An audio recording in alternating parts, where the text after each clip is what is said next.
মানুহে মাস্ক ব্যৱহাৰ কৰি আছে ৰাস্তা ঘাটত প্ৰয়োজন নহলে মানুহ ওলাই নাহে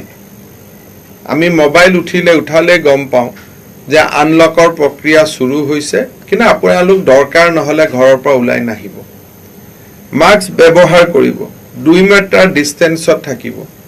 আজি গুৱাহাটী মহানগৰীৰ কাৰ্যত 10% লোকেও মাস্ক ব্যৱহাৰ কৰা নাই social distance maintain কৰা নাই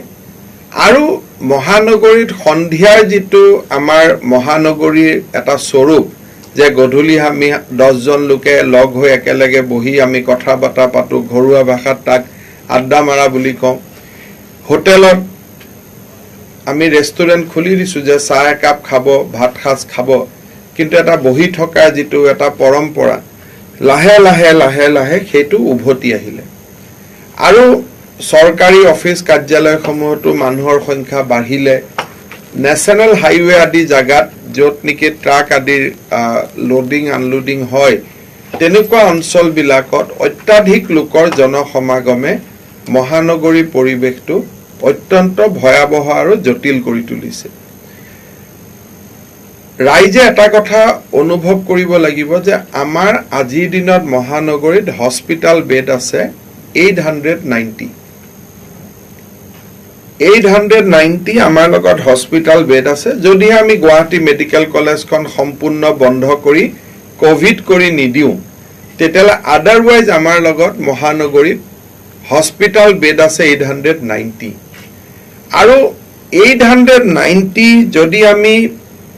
200 এভাৰেজত যদি আৰু 3 দিন পিছত আমি কেছ পাওঁ 4 দিনত মহানগৰী হস্পিটাল বেডসমূহ পৰিপূৰ্ণ হৈ যাব যদি 10 দিনত পৰিপূৰ্ণ হয় মোৰ অসুবিধা নাই ৰোটেশন হৈ থাকিব কোনোবা ওলাই যাব কোনোবা সোমাব কিন্তু 4 দিনত যেতিয়া হস্পিটাল বেডসমূহ পূৰ্ণ হৈ যাব তেতিয়া আমি ৰোটেট কৰিব নোৱাৰিম গুৱাহাটীৰ পেশেন্টক আমি নগাঁওলৈকে লৈ যাব লাগিব মৰিগাঁওলৈকে লৈ যাব লাগিব নলবাৰীলৈকে লৈ যাব লাগিব তেজপুৰলৈকে লৈ যাব লাগিব মানুহ গুৱাহাটীলৈকে আহে কিন্তু আমি গুৱাহাটীৰ পেশেন্টক দূৰলৈকে লৈ যাব লাগিব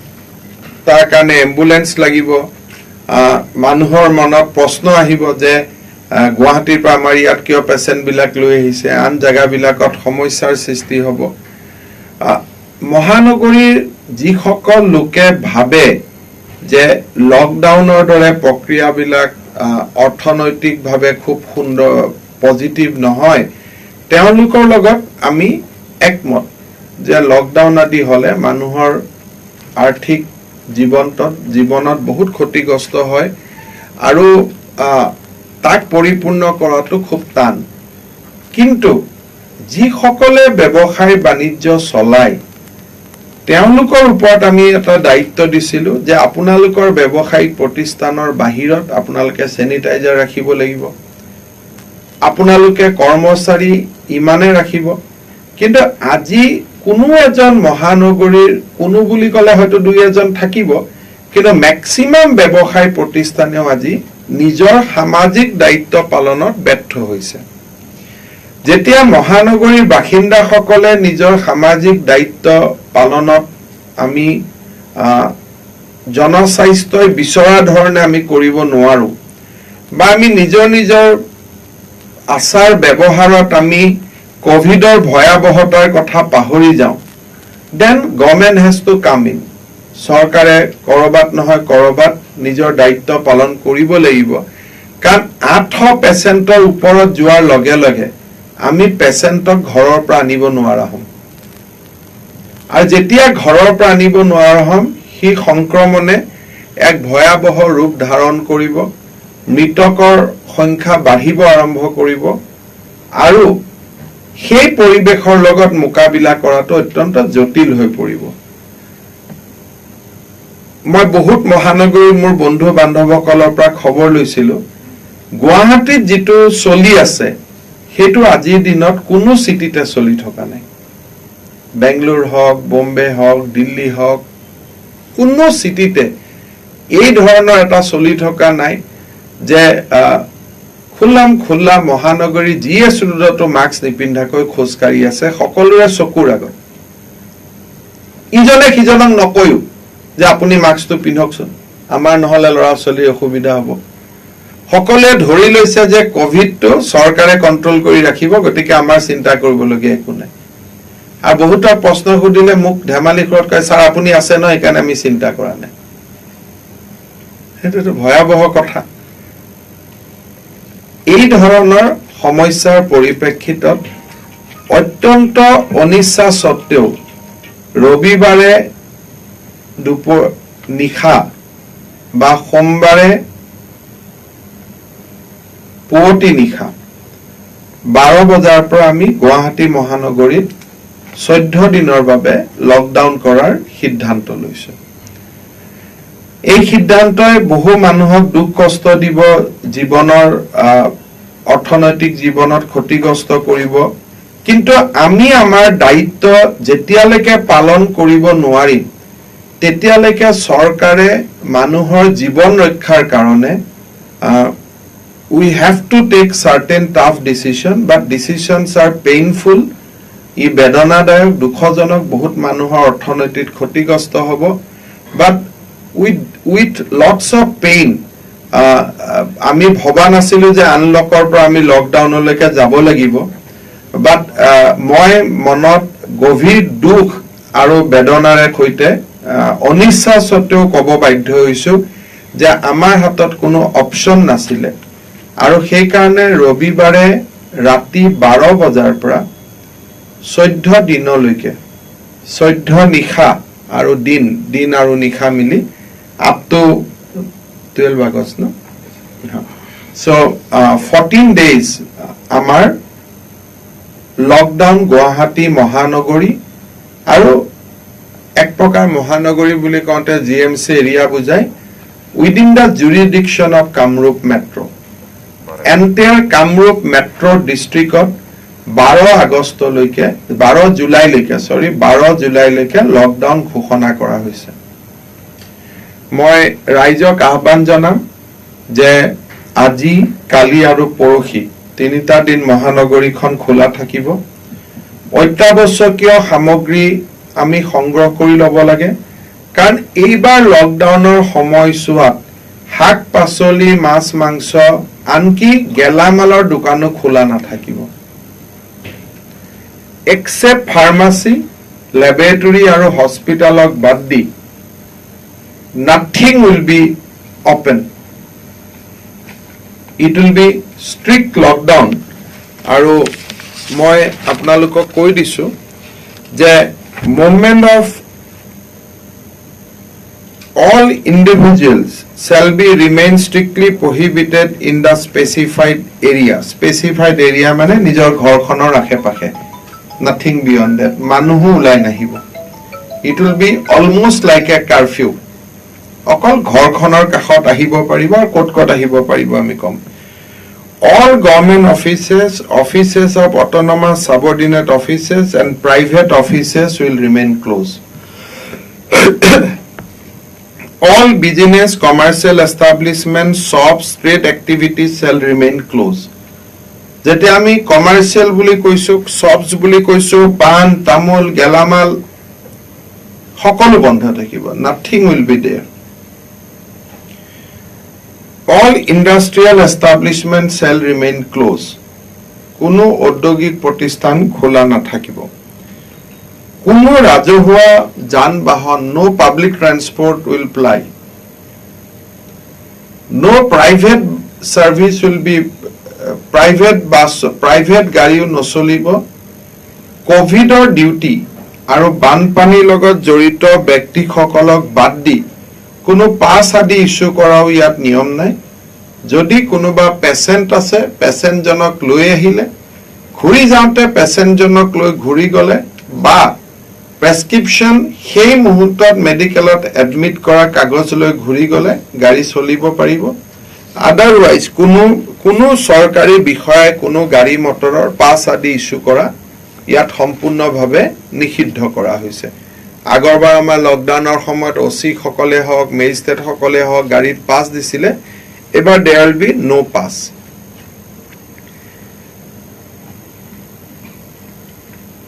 hospitality service education মঠ মন্দিৰ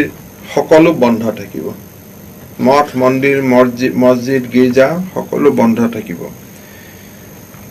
all social political sports entertainment cultural religious function সব বন্ধ থাকিব 20 জনতকৈ বেছি মানুহৰ হবদে সৎকাৰৰ বাবেও 20 জনতকৈ বেছি মানুহ মখানত যাব নোৱাৰিব আগতে কৈছো যে all non essential and avoidable movement অৰ্থাৎ মেডিকেলত জালেটো যাব লাগিব হস্পিটালত গৈ যাব লাগিব মদৰ দোকানে হওক পান তামুলে হওক সকলো বন্ধ থাকিব ইয়াত কেইটামান এক্সেপশন দিয়া হৈছে যে defence central and state police force district magistrate commissioner of police home guard defence fire disaster management electricity water service municipal bodies etu khula thakibo health department aru medical establishment hospital etu khula thakibo bank with skeleton staff ekdom kom সংখ্যক মানুহৰে bank চলিব আৰু ATM service to চলি থাকিব তাৰ ওপৰত আমাৰ অবশ্যে power generation telecommunication print and electronic media will be open tat badha na thakibo power generation khula thakibo transportation of essential goods vehicle of health fire law and order and emergency service will be allowed সেই সকল হোটেলে খোলা থাকিব যত কোয়াৰেন্টাইনৰ মানুহ আছে আৰু কোনোবা যদি এয়াৰ প্লেন আদিৰ ক্ৰু আদি থাকে সেইখিনি কাৰণে বা মেডিকেল ডিপাৰ্টমেন্টৰ ডক্টৰ নাৰ্স যদি কোয়াৰেন্টাইনত থাকে তেওঁলোকৰ কাৰণে হোটেল খোলা থাকিব ডাইৰেক্টৰেট অফিস আৰু সেক্ৰেটাৰিয়েট অফিস ফাংচন কৰিব with a skeleton staff joint secretary ওপৰৰ অফিচাৰ সকল আহিব আৰু তাৰ বাহিৰে আন সকল নাহে কিন্তু যদি ডাইৰেক্টৰ আৰু সেক্ৰেটাৰিয়েটত কোনোবা তৃতীয় চতুৰ্থ শ্ৰেণীৰ লোককো মাতে অৰ্থাৎ আহিব লাগে বুলি কয় তেওঁলোক ডেফিনেটলি আহিব কিন্তু সেক্ৰেটাৰিয়েট আৰু directorate with a skeleton service চলি থাকিব milk baby food medicine water supply খোলা থাকিব ৰেলৱে সাৰ্ভিস খোলা থাকিব এয়াৰ সাৰ্ভিস খোলা থাকিব আৰু লকডাউন প্ৰথম 7 দিন অত্যন্ত কঠোৰ হ'ব ইয়াৰ বাহিৰে কোনো এক্সাম্পশন নাথাকিব 7 দিন পাৰ হোৱাৰ পিছত আমি হয়তো গ্ৰোসাৰী শপ শাক পাচলি এই ধৰণৰ এসেনশিয়াল কথাখিনি আমি বিবেচনা কৰিম কিন্তু প্ৰথম 7 দিন কোনো ধৰণে আমাৰ এই লকডাউনত হিথিলতা নাথাকিব basically except pharmacy hospital nothing will be available এটো হল এইবাৰ লকডাউনৰ প্ৰথম 7 দিন আমাৰ 31টা কোভিড কেয়াৰ সেন্টাৰ খোলা হৈছে কোনোবাই যদি কোভিডৰ টেষ্ট স্যাম্পল দিব যায় তেওঁলোকৰ বাবে এটো প্ৰক্ৰিয়া এলাউ থাকিব অৰ্থাৎ আজি আমাৰ যে 31টা কোভিড সেন্টাৰ খোলা হৈছে তাতো মানুহ যাব কোভিডৰ স্যাম্পল দিবৰ কাৰণে সো সেইটো খোলা থাকিব তাৰ কাৰণে গাড়ীখন লৈ গলেও তালৈকে যাব তাৰ পৰাই গুছি আহিব ওয়াৰ্ডৰ বাহিৰত আৰু ওলোৱাৰ প্ৰশ্ন নাই আৰু তাতো পুলিচে নজৰ ৰাখিব যে হসাকয়ে স্যাম্পল দিব আহিছে নে স্যাম্পল দিয়াৰ নাম লৈ আন কামত ওলাই আহিছে ইয়াৰ লগে লগে আজি গধূলি 7 বজাৰ পৰা গুৱাহাটী মহানগৰী ৰাতিপুৱা 7 বজালৈকে সান্ধ্য আইন বলবৎ কৰা হ'ব আজিৰ 7টাৰ পৰা 7টালৈ যেটো আমি 9টাৰ পৰা কৰিছিলো আজিৰ পৰা লকডাউন হ'ব ৰবিবাৰে ৰাতি 12টাৰ পৰা কিন্তু কাৰফিউ আজি 7টাৰ পৰা হ'ব আৰু পুলিচক নিৰ্দেশ দিয়া হৈছে যে কাৰফিউ অতি স্ট্ৰিক্টলি বলবৎ কৰিব লাগিব আজি 7টাৰ পৰা কাৰফিউ আৰম্ভ হ'ব ৰাতিপুৱা 7টালৈকে তাৰ পিছত আকৌ দিনটো মানুহে বজাৰ সমাৰ কৰিব পৰখিও কৰিব তাৰ পিছত 7 দিন এটো চলিব এই কাৰফিউটো সমগ্ৰ অসমতে বলবৎ হ'ব আজিৰ পৰা অকল গুৱাহাটী নহয় সমগ্ৰ অসমতে ৰাতি 7 বজাৰ পৰা অহাকালি ৰাতিপুৱা 7 বজালৈকে কাৰফিউ হ'ব সদায় হ'ব আমাৰ সকলো জিলা উপায়ুক্ত আৰক্ষী অধীক্ষকক নিৰ্দেশ দিয়া হৈছে যে আজি 7টাৰ পৰা যাতে সান্ধ্য আইন কঠোৰভাৱে বলবৎ কৰা হয় ৰাতিপুৱা 7টা লৈকে মই ভাবো যে 5:30 মানত দোকান বন্ধ কৰিলে দোকানৰ কৰ্মচাৰী স্বত্বাধিকাৰী ঘৰলৈ উভতি যোৱাৰ বাবে 1.5 ঘণ্টা সময় পাব গতিকে 5:30 বজা মানত দোকান বন্ধ কৰিলে ভাল আমি কেইটাত দোকান বন্ধ কৰিব লাগে কোৱা নাই কাৰণ কাৰোবাৰ যদি ঘৰৰ লগতে দোকানখন আছে 6:55ত বন্ধ কৰিলেও 7টাত পিছফালে ঘৰলৈকে যাব পাৰিব সো 7টাৰ পৰা কাৰফিউ চলিব গুৱাহাটী মহানগৰীত এইখিনি ব্যৱস্থা লোৱাৰ লগে লগে আমাৰ ৰাজ্যখনৰ আন অঞ্চলবিলাকতো সামাজিক সংক্ৰমণ যাতে নহয় তাৰ বাবে আমি বা সোসাইটিলৈকে কেছ যাতে বিয়পি নপৰে তাৰ বাবে আমি নজৰ ৰাখিব লাগিব অহাকালি শনিবাৰ আৰু ৰবিবাৰ সমগ্ৰ অসমৰ টাউন কমিটি মিউনিচিপাল এৰিয়া বিলাকত অহাকালি আৰু পৰহি লকডাউন থাকিব গুৱাহাটীত নাথাকে গুৱাহাটীতো ৰবিবাৰৰ পৰা 14 দিনৰ কাৰণে হ'ব কিন্তু যোৰহাট ডিব্ৰুগড় শিলচৰ পলাশবাৰী উত্তৰ গুৱাহাটী ৰঙিয়া যিমান টাউন আছে town and municipality will be under lockdown only 2 days আৰু প্ৰতি সপ্তাহতেই 2টা দিন বন্ধ থাকিব weekend lockdown in town committees and municipalities যেতিয়ালৈকে কোভিড পেণ্ডেমিক থাকিব এই উইকেন্ড লকডাউনটো চলি থাকিব স্যাটাৰডে এণ্ড সানডে তাত বাকি কেদিন নাথাকে কিন্তু গুৱাহাটীত উইকেন্ড লকডাউনটো নহব কাৰণ মানুহক বজাৰ সমাৰ কৰিবৰ কাৰণে আমি সুবিধা দিছো গতিকে গুৱাহাটীত অহাকালি পৰহি দোকান পোহাৰ খোলা থাকিব বাকি জায়গাত অহাকালি পৰহি বন্ধ থাকিব অহা সপ্তাহতো শনিবাৰ ৰবিবাৰ আন জিলাবিলাকত বন্ধ থাকিব কিন্তু গাঁও অঞ্চলত 7টা বজাৰ পৰা খালি কাৰফিউটোহে থাকিব কাৰফিউ ফৰ এন্টায়াৰ আসাম কিন্তু lockdown is only for town and municipalities সময়টা আকৌ এটাকৈ আপোনালোকে বুজি পোৱাকৈ বুজাই দিব খুজিছো অহা ৰবিবাৰে 12 বজাৰ পৰা 12 জুলাই পৰ্যন্ত গুৱাহাটী মহানগৰী লকডাউন পৰিবেশ বা লকডাউনৰ আদেশ দিয়া হৈছে প্ৰথম 7 দিন এক্সেপ্ট ফাৰ্মাসি এণ্ড হস্পিটাল একো খোলা নাথাকিব আৰু অফ কোৰ্স সেক্ৰেটাৰিয়েট ডাইৰেক্টৰেট মই যিখিনি পঢ়ি দিছো সৰু একোটা ষ্টাফ লৈ তেওঁলোকে কাম কৰি থাকিব but otherwise city is closed for 7 days ইয়াৰ পিছত 7 বজাৰ পৰা ৰাতিপুৱা 7 বজালৈকে সমগ্ৰ অসমতে আজি গধূলিৰ পৰা সান্ধ্য আইন বলবৎ কৰা হ'ব নম্বৰ 2 নম্বৰ 3 যত গাঁৱৰ কোনো প্ৰভাৱ নপৰে গাঁও পঞ্চায়ত এৰিয়াত নপৰে কিন্তু টাউন কমিটি আৰু মিউনিচিপালিটি সমূহত অহা কালিৰ পৰা বলবৎ হোৱাকৈ সপ্তাহৰ প্ৰতিটো শনিবাৰ আৰু ৰবিবাৰে লকডাউন থাকিব যাক আমি নাম দিছো উইকেন্ড লকডাউন ঠিক আছে till further order যেতিয়ালৈকে মইতো কৈছো till covid pandemic is there শনিবাৰ ৰবিবাৰ লকডাউন থাকিব এই লকডাউন বিলাকতো গুটে অসমত যি শনিবাৰ ৰবিবাৰ লকডাউন হ'ব এক্সেপ্ট ফাৰ্মাসি একো খোলা নাথাকিব ফাৰ্মাসি আৰু হস্পিটাল অফ কোৰ্স অসমত বানপানী আহিছে ডিজাস্টাৰ মেনেজমেন্ট এবিলাক খোলা থাকিব ক্ৰিটিক্যাল গভৰ্নমেন্ট কনস্ট্ৰাকশন বিলাক যেনেকৈ গণেশগুৰিত ফ্লাইওভাৰ চলি আছে এবাৰ বন্ধ কৰিলে খুলি দিব বহুত দিগদাৰ হয় এয়াৰপোৰ্টত এক্সপানশনৰ কাম চলি আছে অসমত এইমছৰ কাম চলি আছে গোলাঘাটত ৰিফাইনাৰী কাম চলি আছে যিবিলাক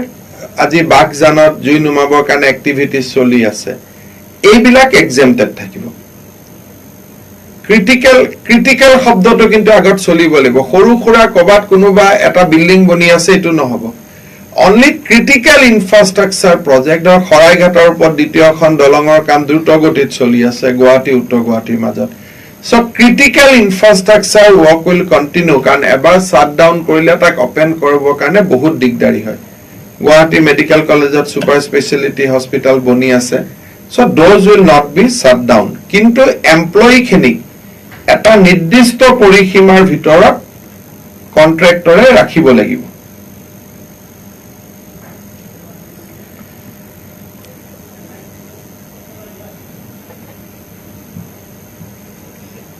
আৰু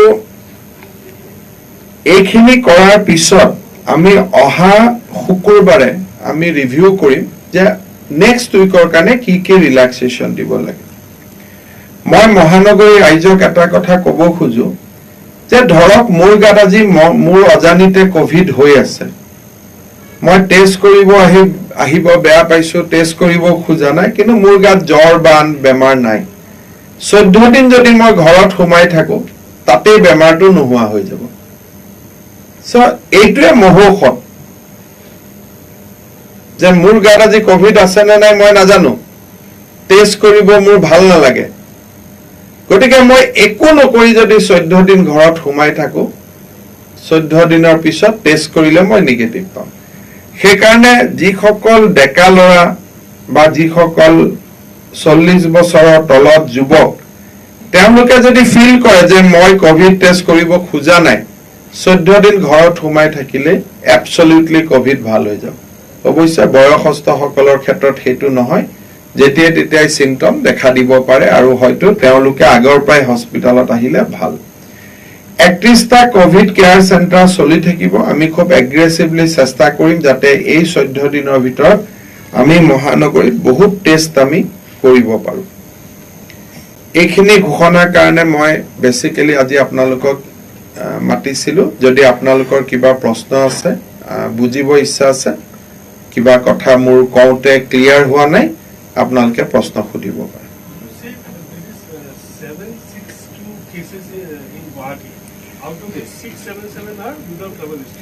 উইদাউট ট্ৰেভেল হিষ্ট্ৰি কিন্তু গোটেই কেটা হয় কি কাৰোবাৰ হয়তো মোৰ হৈছিলে মোৰ পৰা মোৰ দেউতা মাৰ হৈছে তেনেকুৱা আছে not without travel history but not without contact history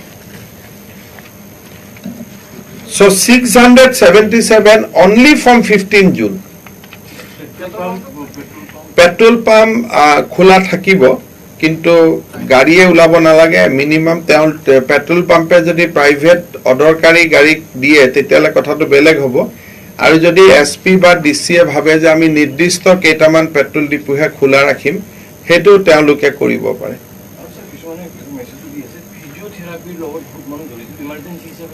এতিয়া ইয়াত এই 7 দিন আৰু একো নাথাকিব যদি ফিজিওথেৰাপি সেন্টাৰ আছে সেন্টাৰত খুলিব হস্পিটালতটো ফিজিওথেৰাপি থাকে কিন্তু ঘৰত গৈ ফিজিওথেৰাপি কৰা এই ধৰণৰ কথাবিলাক বন্ধ থাকিব প্ৰথম 7 দিন সেন্টাৰ হলে খোলা থাকিব সেন্টাৰ ফিজিওথেৰাপি সেন্টাৰ হলে it is equivalent to A hospital train এখন আছে যিখন দিল্লী গুৱাহাটী আগৰতলা যায় ৰাজধানীখন কোনোবা যদি গুৱাহাটী পোৰ্ট কৰিবলৈ আহিব পাৰে ট্ৰেইন আৰু আমি ফ্লাইট সাৰ্ভিসক আমি বাধা দিয়া নাই যদি ফ্লাইটৰ টিকট থাকে হে টিকটখন লৈ তেওঁ বৰজাৰ এয়াৰপৰ্টলৈকে যাব পাৰিব ঘূৰি আহোতে ড্ৰাইভাৰজনে টিকটৰ কপিটো লৈ ঘূৰি আহিব so travel ticket is equivalent to pass গতিকে এয়াৰপ্লেনত যাব পাৰিব বৰজাৰলৈকে ৰেললৈকে যাব পাৰিব কিন্তু ইন্টাৰ ষ্টেট বাস সাৰ্ভিস ইন্টাৰ ডিস্ট্ৰিক্ট বাস সাৰ্ভিস বন্ধ তাৰমানে গুৱাহাটীৰ পৰা নগাঁওলৈকে বাস নচলে নগাঁৱৰ পৰা গুৱাহাটীলৈকে বাস নচলে কিন্তু নগাঁৱৰ পৰা বাসখন জাগিৰোডলৈকে চলোৱাত আপত্তি নাই কামৰূপ মেট্ৰৰ সীমাৰ ভিতৰত এতিয়া আৰু আন্তঃ জিলা পৰিবহন নচলিব যোৱাবাৰ আমি পাইছিলো যে আমি গম নাপালো আমি থাকি গলো আমাৰ গুৱাহাটীৰ পৰা লৈ যাওক ঘৰলৈকে মই ৰাইজক অনুৰোধ কৰিম যে যিসকলে 14 দিন গুৱাহাটীত থাকিব অসুবিধা আজি আৰু কালিৰ ভিতৰত তেওঁলোক গুৱাহাটীৰ পৰা গুচি যাব পাৰে কিন্তু কাৰণ 14 দিনলৈকে লকডাউন শিথিল কৰাৰ সম্ভাৱনা নাই কিছু হয়তো এক্সামশন আহিব কিন্তু ইণ্টাৰ ডিষ্ট্ৰিক্ট ট্ৰান্সপৰ্ট নুখুলে কাৰণ গুৱাহাটীৰ পৰা বেমাৰটো যাতে বাকী জাগালৈকে নাযায় সেইটো আমাৰ এটা লক্ষ্য কাৰণ গুৱাহাটীতটো বেমাৰটো আহিছে গতিকে গুৱাহাটীৰ মানুহ নগাঁও যোৰহাটলৈকে গ'লে বেমাৰটো তালৈকেহে যাব গতিকে মই ডেকা ল'ৰা ছোৱালীসকলকো অনুৰোধ কৰিম যে আপোনালোক গাঁৱত ঘূৰি যাব নালাগে এইকেইটা দিন য'ত আছে তাতে থাকক কাৰণ গাঁৱত ঘূৰি যোৱা মানে বেমাৰটো গাঁৱলৈকে লৈ যোৱা হ'ব